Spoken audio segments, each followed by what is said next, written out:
What's up, everybody? Chris here again with the Discipling Culture of New City Church. And I want to walk you through, we have a couple covenants here at New City Church that we ask people to sign, all right?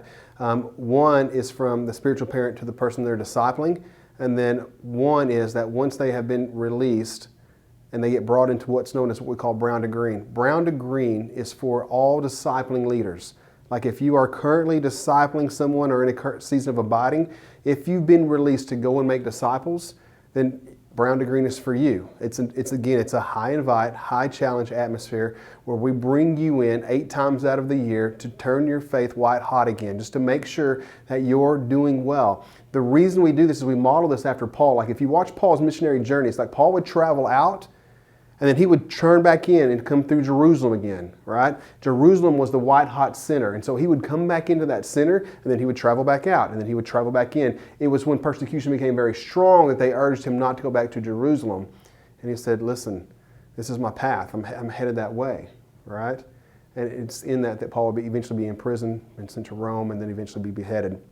And so brown to green is designed to keep you white hot. It's also for us as a leadership staff to let you know that we care about you, that we are for you. Like discipling should be hard. Like if you get to a point where it's just easy, then praise God that He has sent you some hungry people.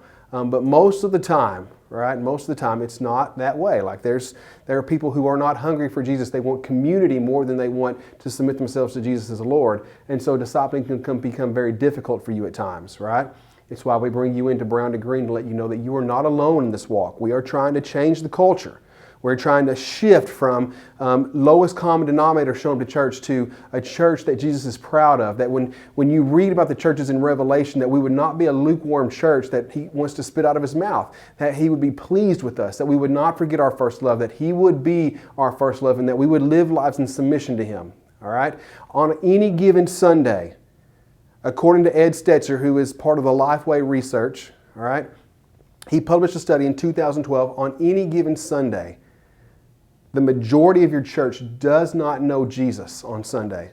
Like 2/3 of the people attending your church on Sunday have never professed Jesus as Lord. That's according to his research. We did not believe that. We did the same research here at New City Church using Monkey's survey, found the same to be true. 80% of the people that attend on Sunday mornings are in the Word one day a week. We assume on Sunday when we ask them to open it so that they can study with us. And so we're trying to shift that culture. Sunday has now become an evangelistic outreach for us, like it is the mission field. And so when you get pulled out of that mission field and submit your life to Jesus through the process of discipling, brown to green starts something whole new different. Like it's where the church exists, all right? And so that part, like the brown to green, like in that place, is where we ask our members to sign a covenant with us in order to be part of the church. Like that's what church membership looks like, okay? It's very simple. You'll find it on our website, right? It only has 4 points to it. 4 simple points, all right? Point number 1, we do Matthew 18, right? When Matthew 18 says for us to go to our brother when they've sinned against us to make it right, like we do that. Like we don't let stuff go sideways here.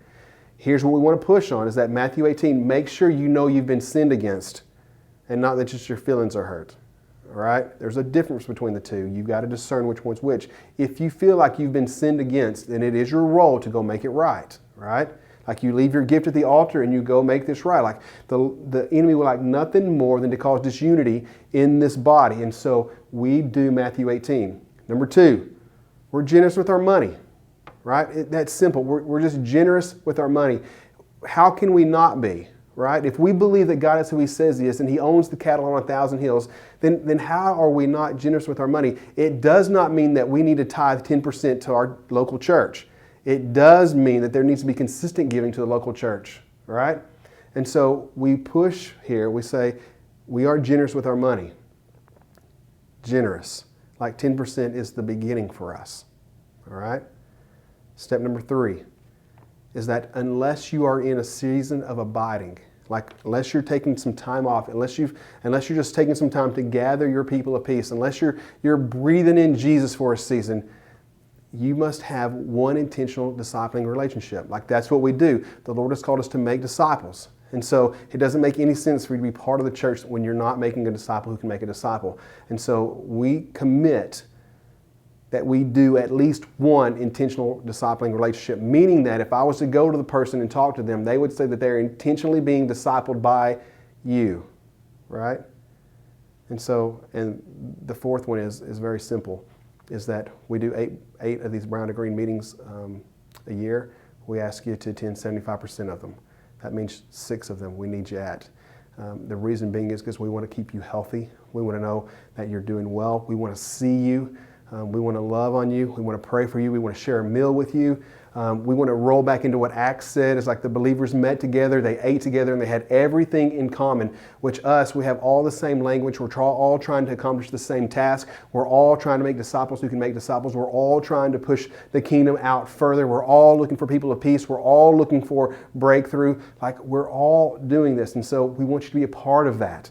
We want you to understand what it means to have deep relationships with your brothers and sisters. We want you to know what it looks like to be prayed for and to pray for others and to pray for the people that we're discipling. And so, man, that's it. 4 easy commitments to be part of the local body of the church.